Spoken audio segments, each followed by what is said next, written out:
Hello and welcome to Rich Biz Life's Adventures. Now I've had to reshoot some of this intro to the video because unfortunately the SD card got corrupted and I lost a crap load of footage.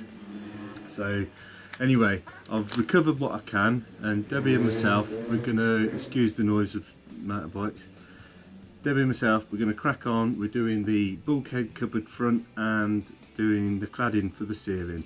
So enjoy and stay tuned. Are you going from that way? Yeah. So just going to check the measure points.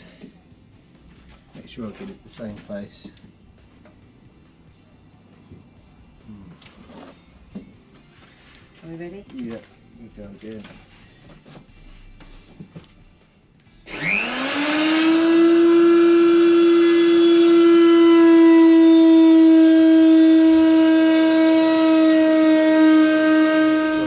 Lines done in it that I want. 3 lines on a sheet. Right, but it's gone a bit skewy here, but it's nothing that a bit of filler and a bit of sandpaper wouldn't sort out. Like I said, and there's going to be a hatch hole cut in here anyhow, which will cover some of it up. But unfortunately, because of the overhead lockers going as far as there, I was going to centralise it more this way rather than that centre of there. So you are going to see some of this. So like I said, a bit of filler and some sandpaper. I think I'll be able to correct that. So I'm not going to lose any sleep over it, and I don't profess to be any carpenter. Debbie's a carpenter, by the way, so it's all her fault. Right, so now I'm going to jigsaw this shape out, and then I can put it in place and then mark where the roof lining comes, exaggerated, so it'll probably be down here. So I'll get my jigsaw and we'll get started. Right, so I've got my jigsaw with the wood bit in it. I've still got the downward cutting bit in it, but it doesn't matter. You're not going to see the inside of the wood, so if it busts it out a bit, I ain't too concerned. But this is a laminate blade, but I'd rather the nicer cut on the side you see anyway, so sort of makes sense to have the reverse cut blade on it. So now I've just got, yeah, if you come around that side please.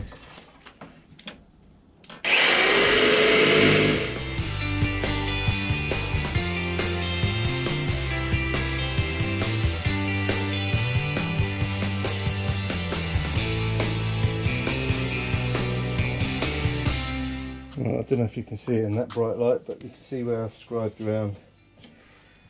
And just got to finish a bit off there because the trim's in the way.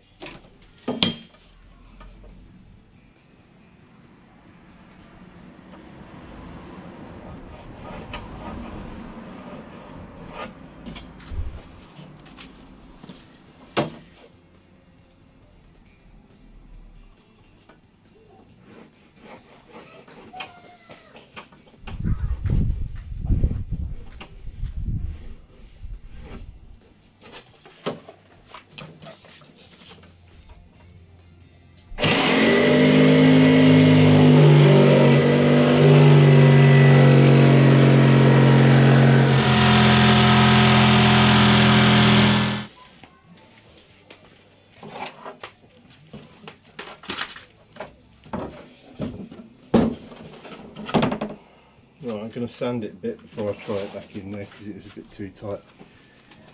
So I'm going to give it a sand down. Right, here we are, it's all done. It's all sanded back, but I was just about to start painting it. I noticed like where we've routed it and it's plywood, it's put little pinholes in it. So I've just got to go around addressing those, and then I can sand them back. Give it a coat of primer hopefully by the end of the night so it's drying overnight. So I ain't going to waste any time, I'm going to get on with that. Paint a little bit, and I'm just painting it into the grooves at the minute that we've routed in, and then I'll go over with a little roller then to properly paint it. Made a start on tongue and grooving the ceiling, and that wood is absolutely extortionate price. But I got it done in the end. Let me just show you what this little trough is here is for.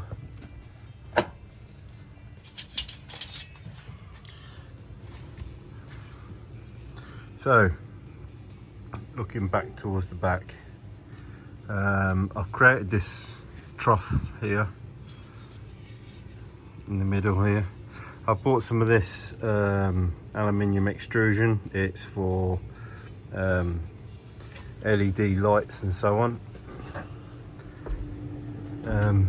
Basically it will go on like that and sit in there, so we end up with a strip light going the full length of the van.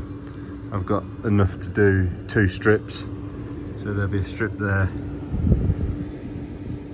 and then a strip there, and it'll have 50/50 RGB colour changing lights, and then the fans, once I've got it routed out flush, there'll be LED lights in the surround. It'll be our main lights, and then these ones will be ambient lights, but we can use them as main lights should we decide to do that. So they'll go on there like that.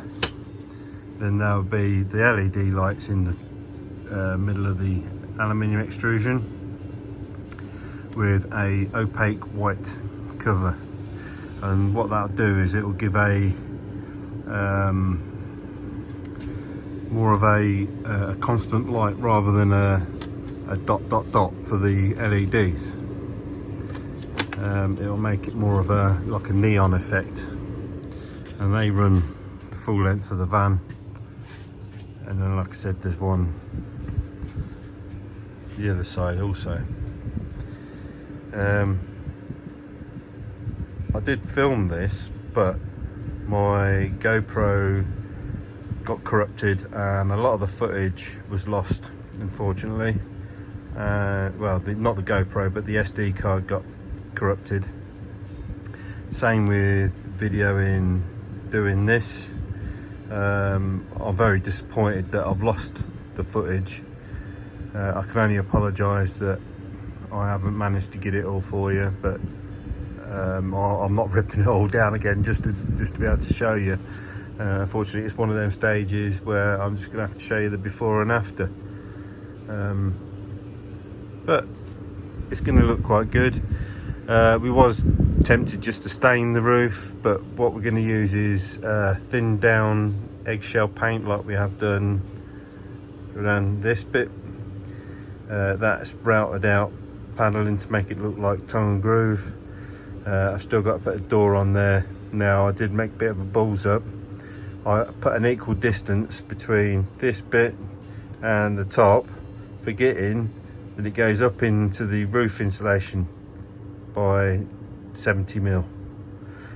So that's the 50mm insulation and the 20mm tongue and groove. So where this is equal here, I've got none at the top, which is going to make it difficult for putting a door on there, but I'm sure I'll fashion something together to put a door on there. This is a lesson learned to all of you.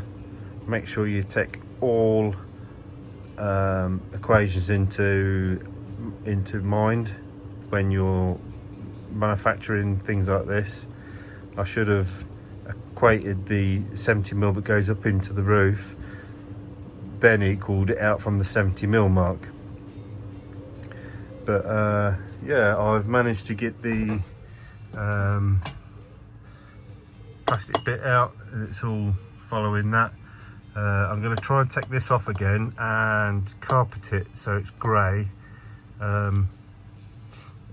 don't know if I'm going to manage to get it out, because it is a bugger getting the wood in there, forgetting that I need to get that off again. Again, another cock up. But I'm sure I'll manage to do it, even if I do it in situ. If not, I'll leave it black. It's just I've got wires there, one for a USB port for a sound bar that I'm going to hang here, because I'm going to hang a projector screen from here, so the sound bar will be behind it, and then when we've got the projector over here, the sound will then come from behind the screen giving the direction of audio, and it'll be one that it pulls down and up so that we can put it up when we're not using it and pull it down when we want to use it. And the sound bar, we was going to put speakers in the ceiling, but then we thought, well, if we're going to use a sound bar or something like that, then we can Bluetooth our phone to that for, you know, audio when we're just camping and we want a bit of music in the background. So the USB port will be on that wire there, to power the sound bar. This wire here is for some lights that are going to go here pointing outwards.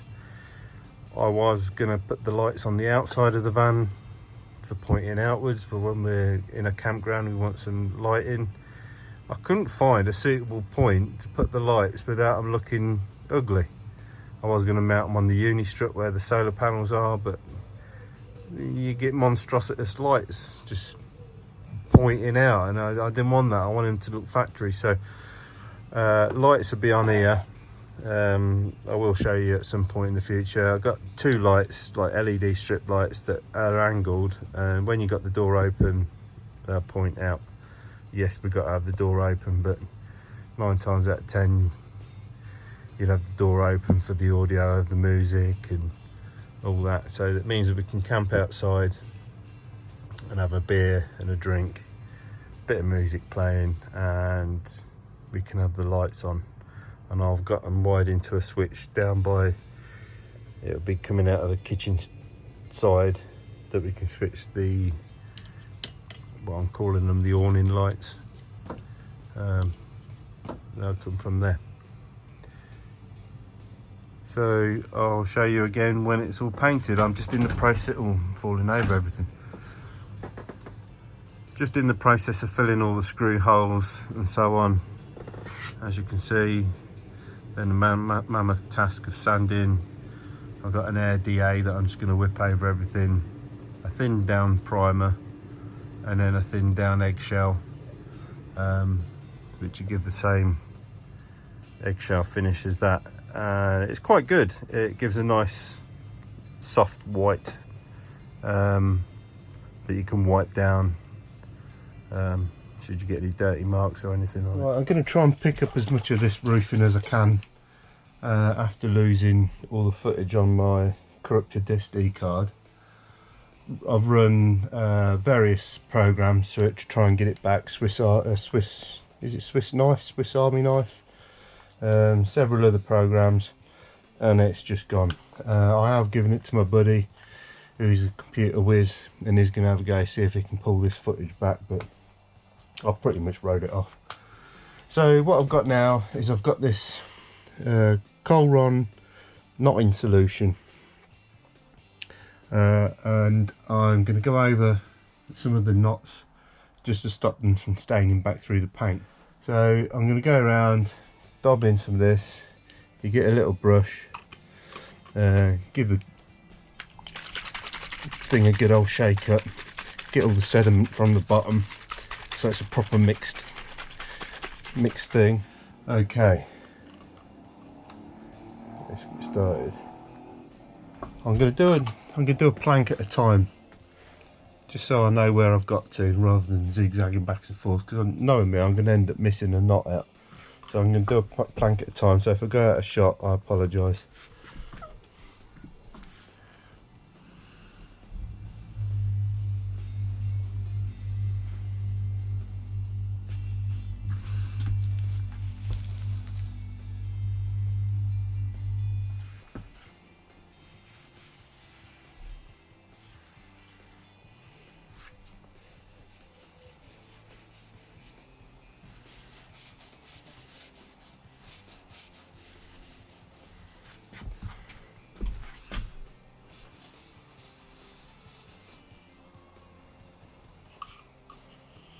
Right, I'm even going over where it's a slightly heavier grain.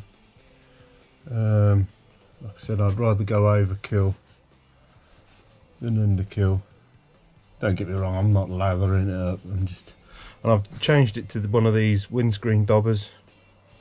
I was finding I'm having to keep daubing in with the brush that's integral, as where this holds a bit more and I can do less dubbing into the pot. I'll show you when I've finished. I'll scan over it all and show you what I've done.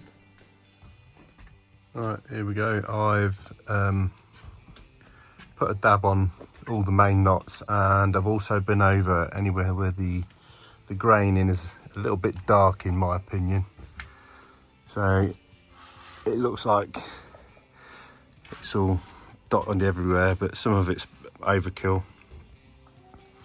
No, it's a bit strange. It's actually yellower than the stain that would come through, but I think what it does is it just seals it off. It's like a heavy primer that really soaks into the knot and stops it from bleeding out. Time will tell. If it still bleeds through, then knot in solution is absolutely crap. Before I put this on, I did give it a brushing over with white spirits. The whole lot, it's all been brushed over, and I left that for about 3 days after brushing it with white spirits. Someone said that that's good to pre-treat it with white spirits. I don't know, I did it anyway. So the next stage is leave this for half an hour to an hour, then I'll get on with priming. Now where this trough is, can you see that little gap up here?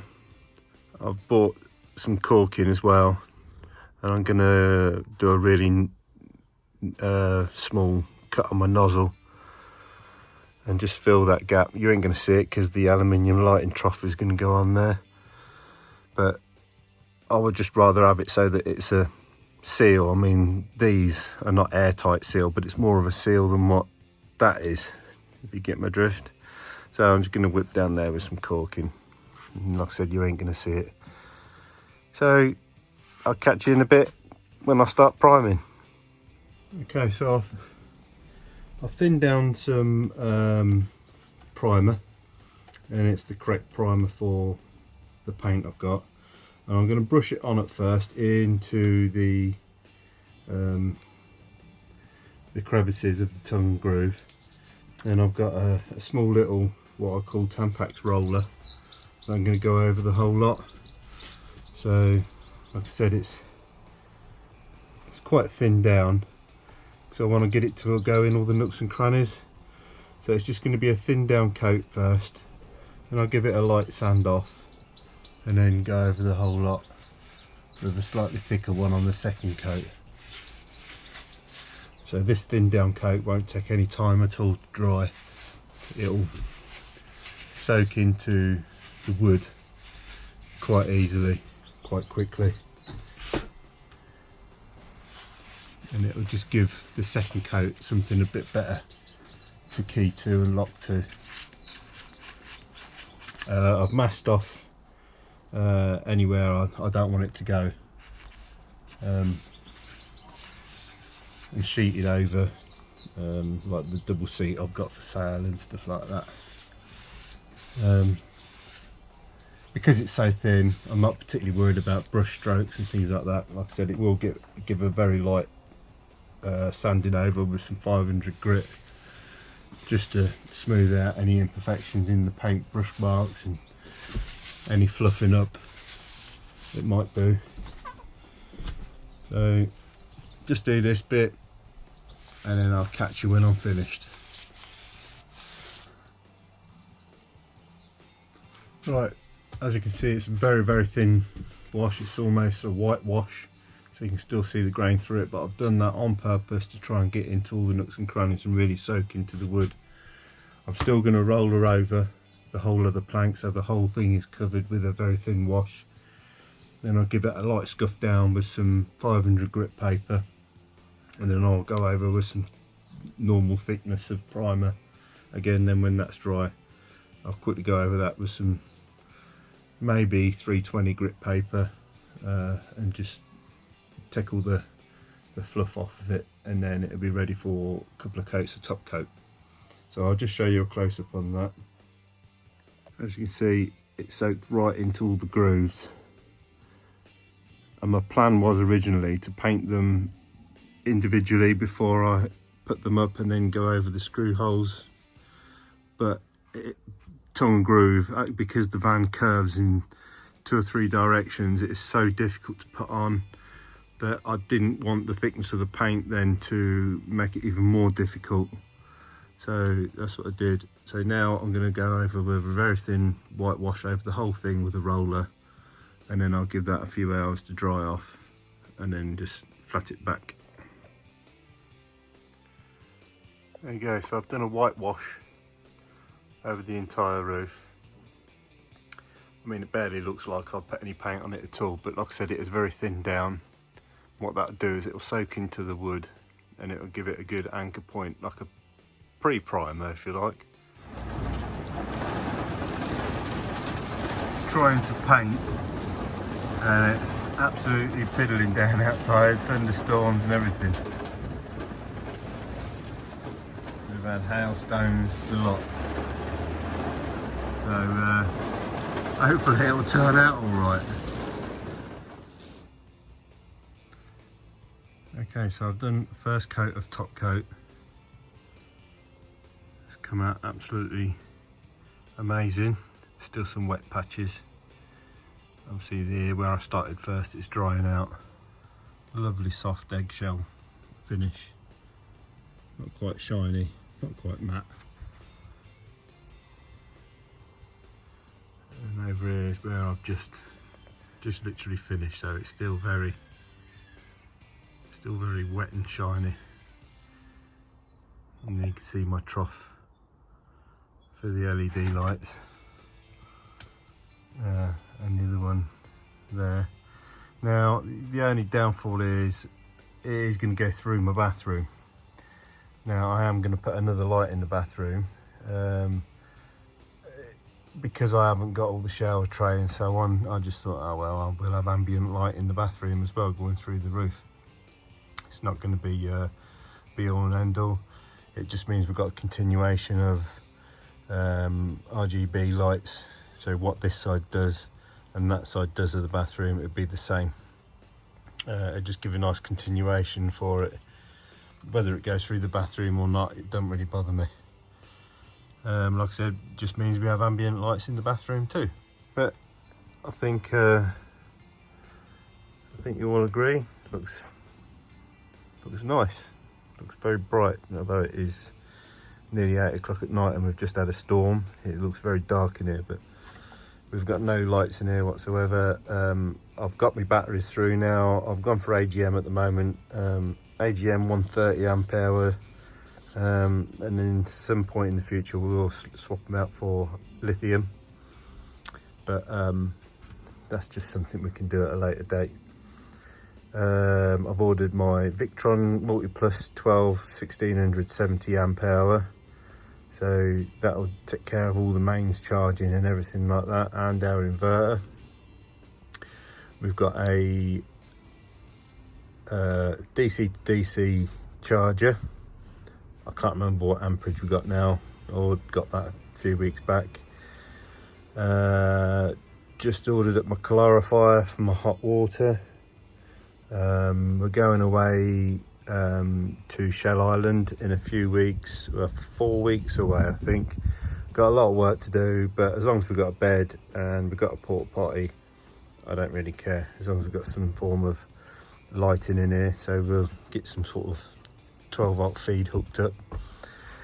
Going away with Crafty Blinders and Kaz and Laz, both from YouTube. More than welcome to join us if you like. I'll pop a link in the description below for the video with the details. There's a few of us YouTubers getting together, not quite on par with Camp Creator, but it's just something that we've just chucked together at the moment's notice, really. I think both us and Kaz and Laz, we're both just going to be whatever stage we're at as where the Crafty Blinders, they've finished their van, and a nice job they've done too. So stay tuned in the future for Kaz and Laz. Crafty Blinders and myself, and anyone else who decides to come along. There'll be a video on that. We're going to Shell Island in August. I want to say it's the 27th of August to the 3rd of September. Now they can't make it for all of the days, but they're going to make it for a few of the days. We're going to have a good time away. So I'll show you when I've done the final coat, see how we get on. So there we have it, guys. That's 6 coats of paint on the ceiling. I had a very, very thin primer, a mildly thinned primer, a normal mixture primer out the can, then I went a thin down base top coat, then a mildly thin down top coat, then a straight out the can top coat, and it's give a nice lovely soft eggshell sheen. So it's not shiny, it's not matte, it's just a nice soft white. So now I'm going to start putting the Max Fan bezels on. I haven't ordered up the shades with the LEDs in yet, but I'm going to put the standard bezels on for the time being, and I'll put the aluminium extrusions for the LEDs. Haven't got the LED light strips yet. Now my son's got some LED strips in his bedroom, and after a while they discoloured and went all funny. Now they were cheap ones. If anybody's got any links to some good quality LED strips, self-adhesive strips, post a comment below. Obviously the ones that come to mind that are good quality is the Philips Hue, but they're very expensive. If anyone's got any cheaper alternatives that will do the job, then like I said, post a comment below and I'll check it out. So I'll show you in a sec once I've fitted the aluminium extrusion and the fan shrouds. Right, so I've got all the bezel on there and there. I've put the aluminium extrusion on. I was tempted to paint that white, but I think I'm going to leave it as a bit of a feature. If I just change my mind, I can always remove it. I've put the opaque thing on, just on one strip, just to show you what it'll look like. Like I said, I haven't got the LEDs yet, so that'll have to be removed. I don't know, I'm a bit frightened. It'll look like a chip shop, but for the last few vans I've had spotlights and things like that. I wanted to do something a bit different on this one, so I think it looks pretty good. Right, I hope that's been useful to you guys. We're going to crack on building the bed this weekend if the weather holds up. I've still got a few more things to do, like carpet the plastic trims that go above the side loading door. I've got to build a box above this back section to house all the wiring and stuff like that. And then we'll get started on then doing the window pods, panelling and carpeting them. So if you like what you're seeing, please like, please subscribe and please share. If you really feel like it, hit that little bell icon and you'll get to see all our future videos. And on that note, we'll see you in the next one. Bye.